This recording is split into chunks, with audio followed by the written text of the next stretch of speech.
Hey Kings, and welcome back to the Augustus Maximus channel and to another episode of a Greek playthrough using the Minor Factions Revenge mode for Empire Total War. Now, as you saw last episode, we managed to capture Ankara and basically the entirety of Asia Minor, and so we're picking up right where we left off. And you know, it's really quite a good feeling to have finally your enemy on the back foot. And so when I played this, I thought that it would be great to finally go on the offensive, and so that's what we're going to do. The initial thought was obviously that we now control a majority of what was formerly the Ottoman Empire, and even before that, obviously, the Eastern Roman Empire. And so I thought that it might be nice to finally go on somewhat of a bold offensive, because previously, or at least up until this point, our sort of conquest has been very limited, very slow, very tactical, and very sort of grindy. You know, we went from Greece and slowly approached Serbia, and we sort of starved them out, or at least half starved them out, and then always waited for the enemy to counterattack us. It was sort of a slow approach and then wait for the counterattack. Very sort of Western Front, First World War-esque. And so I thought it was finally time, now that we captured sort of not quite the heartland, but at least a good portion of the very rich enemy settlements and some of the more developed enemy settlements. It might be nice to finally go on somewhat of a more bold approach and a bold offensive. However, the issue with that is that if you've ever played against the Ottoman Empire, you know that obviously the cities of Constantinople and Ankara are quite they're quite strong. They're quite well, economically beneficial to own. They're very rich in relative terms, obviously, because Empire Total War isn't actually about building wide, but mostly building trade empires. So it's not that beneficial to own them in the grand scheme of things, but it's better to own them than not to own them, obviously, especially if you're fighting as the Ottoman Empire. Capturing them is quite a blow to them. However, a majority of their developed settlements are actually within the provinces of the Levant and Egypt, and you obviously know the trio if you've ever played as the Ottoman Empire or against the Ottoman Empire. Actually, going through the Levant and into Egypt, the trio of Damascus, Syria essentially, Jerusalem and Alexandria, that's where a majority of the power of the Ottoman Empire comes from. That's where some of the more developed cities are. That trio of cities is the most developed trio of cities the Ottoman Empire actually has, apart from obviously their capital and Constantinople and Ankara, obviously.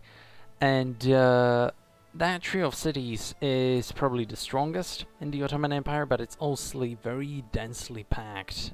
Especially the distance between Damascus and Jerusalem is non-existent. It's almost as if you're fighting within the heartland of Germany. And so, to actually go on an offensive through the Levant is a bit of a grindy one. And if you've ever tried to push back the Ottomans into a corner and just push ahead through Damascus, then into Jerusalem, then into Alexandria, you know that their defense becomes somewhat almost desperate, and it's quite a grind to actually get through that and to finally push on. Because I don't know if the AI somehow has issues with defending their Balkan territories, but it seems like they almost never actually use a majority of their agents or their sort of raiding technique, where they just send one unit to dance around your minor provinces or your minor towns, which are quite actually good for your economy. Obviously, that's where you develop your schools and your church schools and all your industrial buildings. And so when you actually go through the Balkans, then into Constantinople and then into Ankara, you tend not to encounter so many of them. But this final push towards the Ottoman Empire is always a grind, because the AI somehow suddenly realizes that it's actually quite in severe danger, and so they start to do all those dirty tactics. They start to raid your trade routes, raid your towns, raid your economic centers and everything like that, and they really put up quite a big fight. and it seems that also a majority of their armies are somewhat concentrated around this region because, well, it's the most developed. That's usually where they actually train their armies. And so actually pushing onto that, actually going on this sort of bold offensive, but pushing through the Levant, solely through the Levant, and slowly approaching Jerusalem, and then slowly approaching Alexandria, isn't going to be as easy as when we actually sort of slowly approached through the Balkans, and then into Constantinople, and then into Ankara, because that's, well, it's just not going to work out. That's the basic point. And by the way, I was saying Alexandria before, and it's actually Cairo, I just checked. But I devised this great strategy, which isn't actually all that unusual, but it's something that I wanted to test out for quite a while when playing against the Ottomans, but I never really took the chance to do it, and that is actually invading Egypt navally. And it's not an unusual strategy, obviously. I think the Third Crusade was originally planned, at least Richard the Lionheart, I think, wanted to do it, but yeah, navally invading Egypt is something that I always wanted to do when I get into this position against the Ottomans, because, well, it's basically cutting off their back line. You kill one of their big cities, and you also somewhat disrupt their defensive position, because they tend not to have any sort of army within Egypt itself, and we can see here that they just neglect that position because the AI expects you to go for, well, obviously the Levant in a frontal attack. They don't necessarily expect you to go behind their lines. And also one thing that's really annoying when playing within the Mediterranean against the Ottoman Empire is that suddenly, when you actually get past the Balkans, before then they don't usually care, but once you get past the Balkans, they start to raid your trading routes, or your ports, essentially. But for us, it's especially annoying because we run off this very low taxation model, which relies heavily on trade and good relations with the partners that we are trading with. And so actually going for our trading routes is quite smart for the AI. You know, it's something that I think they would have done anyway, but in this case it's really smart because it damages our only real source of income. Because we're running on this low taxation model, we don't necessarily have any sort of source of income other than just the buildings that produce wealth and our trading partners. And because we have all these resources now, we do make actually quite a lot of money by trading, and so we do have a lot of trading partners. However, you know, because Empire Total War works in a strange fashion, essentially all your traded goods get ported into your capital, and then the trading route from your capital into the different nations around the world is your only real trading route. It only takes into account the trading route going from your capital. And so once you raid that singular trading route, or the port that's going from your capital, it basically blocks off like 10,000 gold of income from us, and that's all our gold per turn, you know. So it's quite a good strategy from the Ottomans, but it's incredibly annoying. However, I do like that the enemy AI is actually doing something to disrupt us, and it also this fact also prompted me to take into consideration the invasion of Egypt, because it's going to speed up the defeat of the Ottomans, and we can't really have an enemy navy constantly raiding us and really disrupting our trading routes, because all that does is it makes the friendly AIs that are trading with you cancel the trade agreement, because they get nothing from it and they're better off trading with someone else. It's only natural. And so actually taking care of that issue by really quickly defeating the Ottomans in sort of a blitz, it's is going to be quite beneficial, not for us, but also not for us just from the military standpoint, because then we can focus on other enemies, but it's also going to be beneficial for us from the economic standpoint, because we get rid of that annoyance and we can actually have a more or less stable income. We don't have to bump up the taxes when we suddenly get raided for whatever reason, because we are trying to develop this low taxation heavy trade model, and well, that's just not going to work out if we are constantly getting raided. And so I think this invasion of Cairo, as it is in this game, I constantly get mixed up, because sometimes Cairo is like the biggest province in Egypt, as it is in Empire Total War. Sometimes it's Alexandria, which I think Alexandria is the biggest well, city, and I think Rome won a barbarian invasion, obviously, and I think Attila Total War and Rome 2 Total War also have Alexandria. So obviously throughout the ages the importance of one city somewhat shifts, but and the other city becomes more important. But it's just a bit confusing, but we take it because there was basically no resistance. They're actually fighting the battle manually, wouldn't have helped us at all. It's only the sort of garrison units that were really there present. But other than that, you know, very swift battle, very swift conquest. It does get rid of the immediate issue of, well, them having just a big port in a sort of an unreachable province, or at least a province that's not directly bordering us on land. And we also managed to capture Armenia here, also in a very quick invasion of sort of the two most annoying and remaining cities of the Ottomans, and now they only have Damascus and Jerusalem left, which, if you actually take a look at those provinces, those are very rich provinces in terms of their development, in terms of how comparably developed they are compared to obviously something like the Balkans, like Serbia and like Bulgaria, and to a more or less extent even compared to something like Greece. Those territories are pretty decently developed. So actually cutting off Cairo from the sort of deadly trio of cities there is a good move. Armenia doesn't really matter.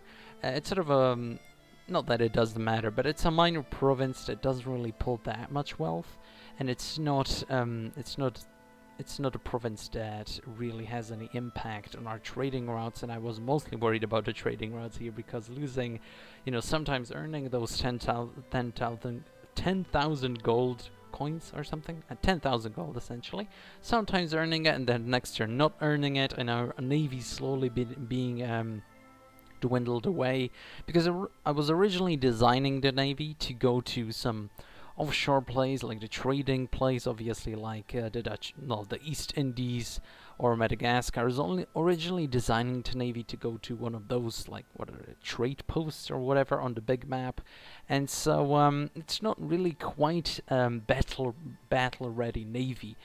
The Ottoman navy isn't that great either, but what that means is that if the Ottomans continuously were to produce their small little navies, eventually our navy would just be incapable of actually defending those trading routes, because, well, the navy isn't that big of a concern for the player if you're mostly planning to fight on land. Usually use the navy as just sort of, well, if we manage to get to those trading spots, then it's actually great. But because we are in this strange position in the Eastern Mediterranean, all of that trade through the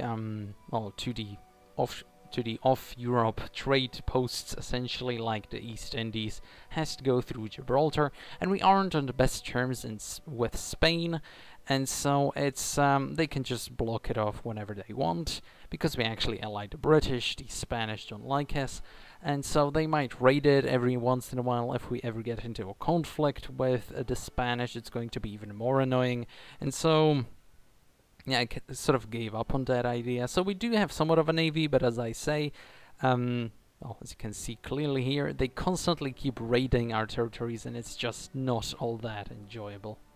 Another good point about the invasion of Cairo, or Egypt, essentially, is that we now create sort of a two-front war for the Ottomans that's more beneficial for us, because again, while they are in a very contained position, those two cities are very close to each other. What that means is that they have to travel a long way to actually capture any of our cities, while we are able to sort of outmaneuver them. While they have to defend their territories, they also want to obviously expand. However, because Cairo is actually quite a while away from Jerusalem, and Damascus is very far away from Ankara, we can sort of outmaneuver them, and they have to keep some sort of garrison in those cities were we to just suddenly invade from either direction. I thought what might actually be the best position to put ourselves in is not to capture one city, then enter and then capture the other city, because that might create a situation where they potentially could counterattack. And while that might be beneficial if we then have another army backing us up to just totally crush them, it's going to take a while, and I really just didn't want to go through another turn of those constant attacks. I thought that actually what might be the best is just a two-pronged attack where we strike at Damascus and Jerusalem at the same time, completely annihilate them, just stopping us having to deal with those constant navies, constant raids and everything like that, or their agents just dancing around our territory, stealing our technology, doing everything terrible like that. And yeah, it's just a two-pronged attack. The army that originally invaded Egypt is going to take Jerusalem, and the army that took out Ankara and then took out Armenia, again reunited like back in the old days when we were dancing around in the Balkans, and we were gonna take Damascus with them. And I thought that they might actually try and attack us preemptively. However, their armies, because their composition of the army still never changed, it's still mostly melee infantry, it's still mostly carabine cavalry. It's I guess the Ottomans are just hard-coded to do that. Even if they did attack us, I was sort of confident enough because we just about unlocked fire by rank, and so we'd annihilate them either way. So you know, I was sort of confident in this attack. I really thought that we basically had the entire campaign, or the campaign against the Ottomans more rather, well, won here already. And even the initial goal of the campaign was to recreate the Eastern Roman Empire, and if we actually capture Jerusalem and Damascus here, well, basically that goal is going to be fulfilled, because the three main points that the entire Eastern Roman Empire was sort of centered around was the trio of Alexandria, Antioch and Constantinople.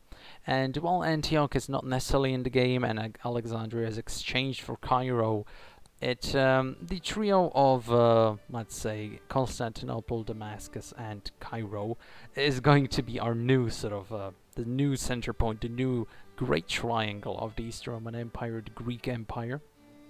And so yeah, basically the initial goal is about to be fulfilled. We're going to have a two-pronged attack on the Ottoman Empire. We're going to capture all of their settlements, and the Eastern Roman Empire is going to be finally recreated, and it's going to be great. However, we first have to get through those attacks before we plan any celebrations, obviously. And one thing that's actually really interesting, and one thing that I was sort of worried about throughout this entire invasion of the Levant and Egypt, was that the Austrians or the Russians or the Prussians or the Spanish or the Italians were going to betray me because of the aggressive expansion negative bonus or modifier. However, what's actually really interesting is none of the Europeans, maybe they just hated the Ottomans so much and really we got such a positive relationship with them that they never actually tried anything against us. If anything, they actually destroyed the Ottoman navy here and there throughout basically our entire campaign against the Ottomans. They never really helped against those Ottoman raiding navies, which is kind of a bother. But ultimately, they never really betrayed us, they never really tried anything, they never did anything to us. So maybe they just thought that, yeah, those Greeks can take out the Ottomans and we're just gonna sit back and watch the show and enjoy it. And just trade with them if we can, if they're not actively being blockaded. Because Prussia actually dissolved the trade agreement like 3 times throughout this entire period of time. But as you can see, the Ottomans have basically nothing there. We can just safely continue to siege it and ultimately attack it and destroy it. Damascus does have some sort of a defense, but that's why again I sent an additional half stack there, because, well, I was sort of worried about the Ottomans pulling something strange out of their hat. But there we go, we can safely auto-resolve it. It's a victory, and the Ottomans are gone. The Eastern Roman Empire is back. It's now a purely Greek empire. You could say that the original Eastern Roman Empire was mostly a pure Greek empire. But yeah, there we go. The Ottomans are gone and the Greeks are back in control. And I think I'm gonna take a bit of a breather here. I'm gonna skip a few turns, mostly just building our industry, and then we can take on the mantle of Alexander the Great and continue this push until we reach India. Thanks, Kings, for watching, and see you next time.